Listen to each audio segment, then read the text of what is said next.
OSC stands for Open Sound Control, and it's a protocol for the exchange of information from a wide variety of devices. And as you can see here in Wikipedia, this is just a small sampling of some of the applications that support OSC. And there's a ton of devices that can use it as well. In fact, whenever I've got an unusual input device that I want to get talking to Chimp, I'll often go and Google and see if I can find an OSC implementation or driver that somebody might have written for that device. But one of my favorite use cases is to create your own customized interfaces for touchscreen tablets and phones. And in this video, we'll be doing just that. Now, there's several applications you can use to do this, but my personal favorite is made by a company called Hexler, and you can find them at hexler.net. And they produce a piece of software called Touch OSC, which is available for Apple devices on the App Store. And it's also available for Android, which you can get from the Google Play Store and Amazon by following these links.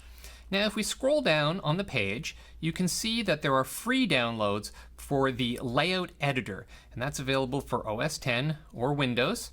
And these allow you to, on your desktop, design a layout of controls, and then we just load that over onto the device.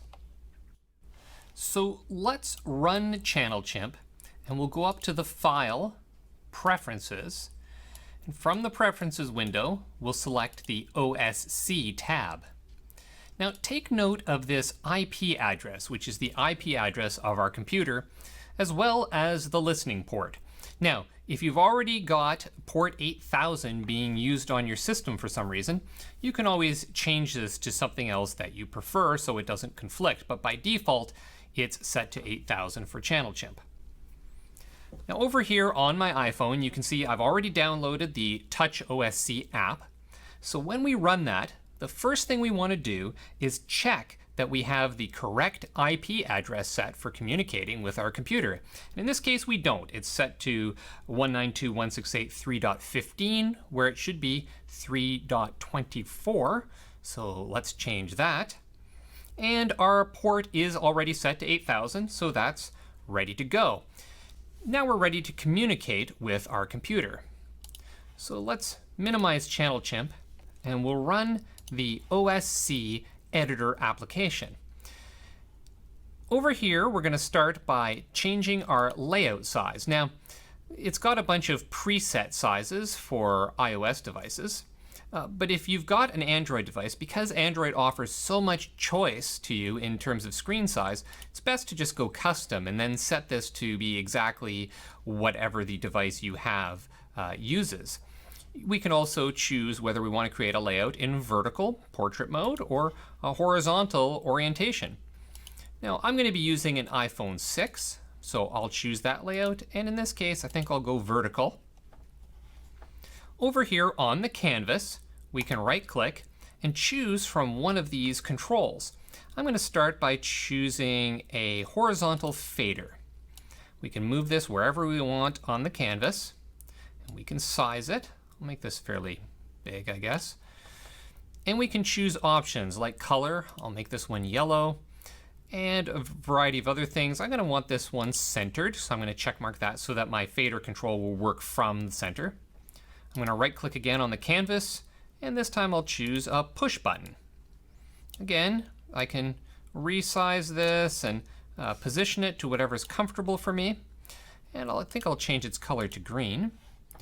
And we can optionally add things like labels. So I'm going to make a horizontal label, and I could put it, below the control or wherever I want. In this case, I think I'm going to put it right on the control.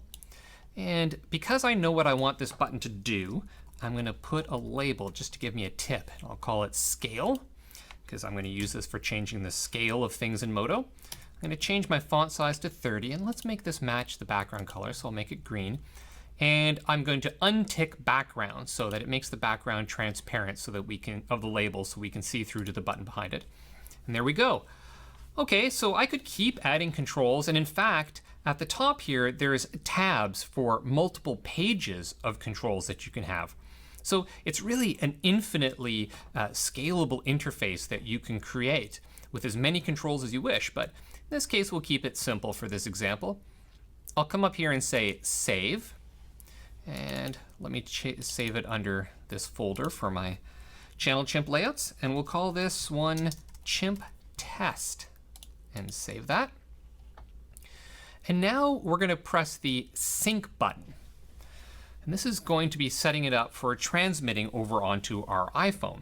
So now back here on the iPhone, I'm just going to tap the layout. And at the top, there's an option to add. And my computer is going to show up automatically. So I'll just tap it, and it has added our layout. There it is, Chimp Test, which I can select and say done. And now, as you can see, we have the slider control and the scale button over on our device. So with that loaded, I don't need the OSC Editor anymore running, so I can say stop sync, and we can just close this down because everything's loaded on our touchscreen device now. So back in Channel Chimp, we can add channels manually by clicking this plus symbol, and we could choose to add an OSC message this way.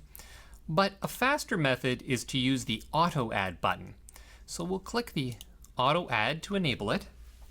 Now over on the phone, I'll just manipulate each of the controls. And as you can see, as I move them, they're automatically added here in Channel Chimp. We're going to click the Auto Add button again to disable it. And now we're going to select the fader channel. And in the sidebar, provide a Chimp ID name to identify this channel in Modo. The name can be anything we wish. So for example, we'll type move position X and press the Enter key.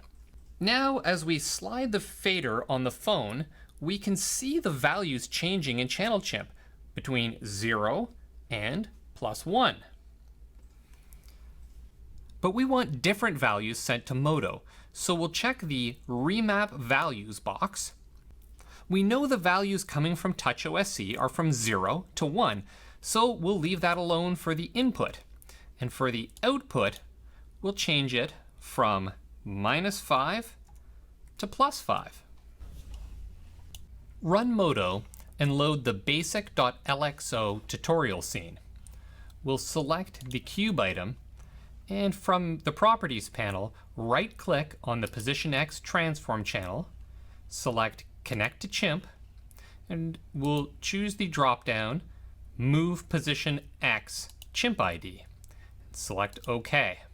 For smoother performance, we'll press the Play button for Modo's timeline. When the timeline is playing, it ensures that there's an update from Channel Chimp for every frame. And now, when we move the slider from right to left, the cube moves between -5 and +5 on the x-axis. In Channel Chimp, let's select the Push channel, and we'll name the Chimp ID Scale. Check Remap Values, and we'll change the output from 1 to 4. In Modo, shift-click on the Scale Transform channels to select all three. Right-click, choose Connect to Chimp, and select the Chimp ID Scale.